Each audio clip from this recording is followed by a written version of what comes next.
C Joseph Vijay எனும் நான்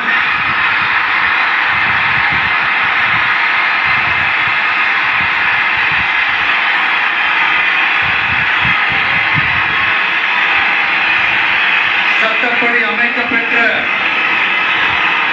இந்திய அரசியல் அமைப்பின்பால் உண்மையான நம்பிக்கையும் மாறா பற்றும் கொண்டிருப்பேன் என்றும் இந்திய நாட்டின் ஒப்பில்லாத முழு முதல் ஆட்சியையும் ஒருமையையும் நிலைநிறுத்துவேன் என்றும் தமிழ்நாட்டு அரசின் முதலமைச்சராக உண்மையாகவும் உடச்சான்றின்படியும் என் கடமைகளை நிறைவேற்றுவேன் என்றும் அரசியல் அமைப்பிற்கும் சட்டத்திற்கும் இணங்க அச்சமும் ஒருதலை சார்பும் இன்றி